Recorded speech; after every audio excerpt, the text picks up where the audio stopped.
Say you're investigating a contractual issue. You try to find out the answer for a question of law.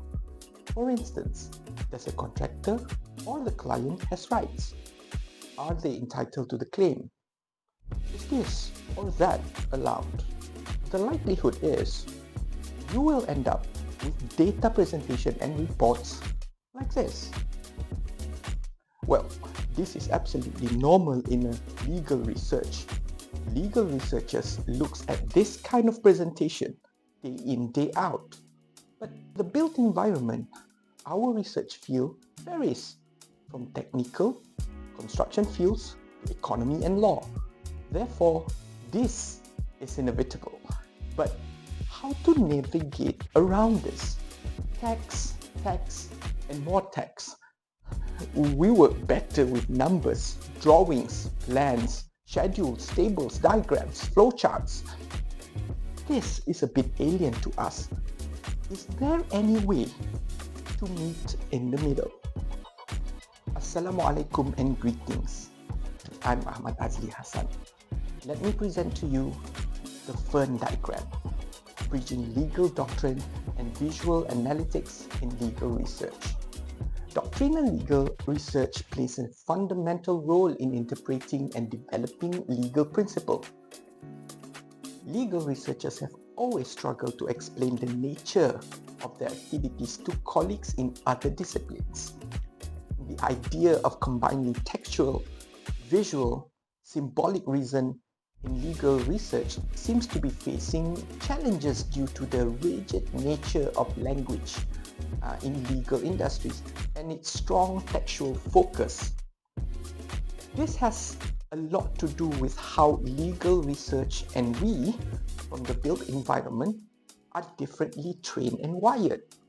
Our research has brought us to the realization for a need to visualize our findings from legal research and present them better to the built environment audience. To give a clearer context, the doctrinal legal research process looks into two main components, which are the doctrinal legal analysis of relevant legislation, acts, statutes, directives, bylaws, etc., and case law analysis, examining judicial precedents and court decision relating to the questions of law raised. Has there been any visualization of legal research data before? Of course.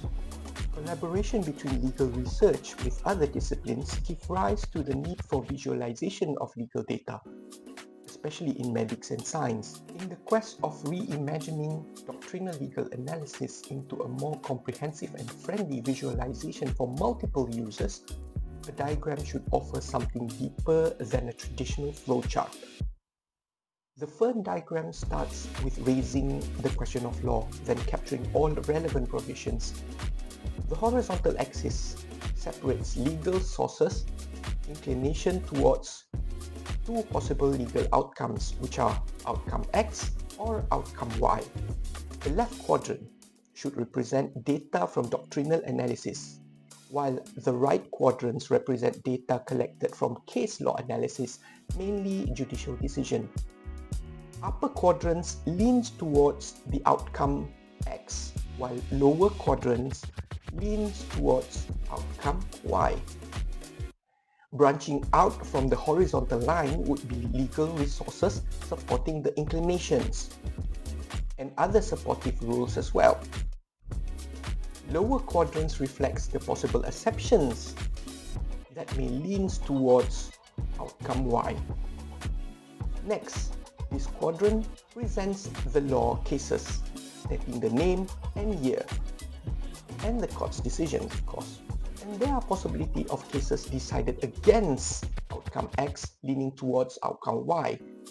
Next, moving out right, note that the development following the timeline to date, the latest cases showcasing the current judicial precedent that represents the current standing law or the jewel of the questions of law. The Fern fiddlehead curves upward to show inclination toward outcome X. And there you have it, the complete Fern diagram.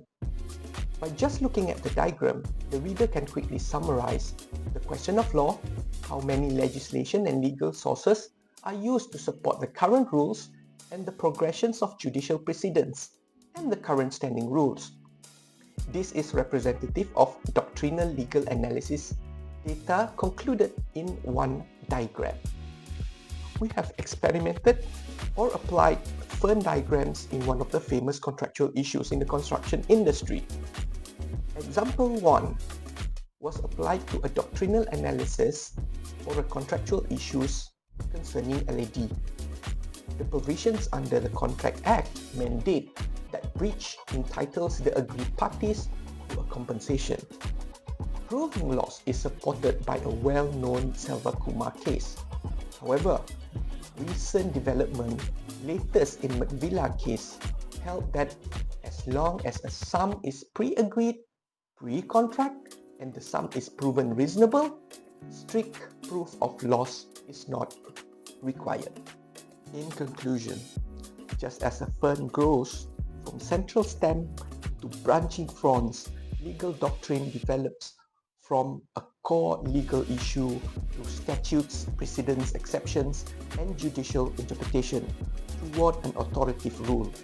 That metaphor aligns remarkably well with the structure of doctrinal analysis and gives the Fern diagram a distinct conceptual identity.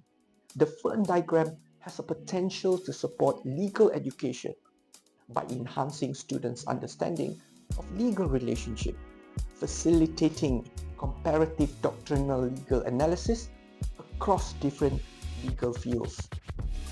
Thank you for your attention.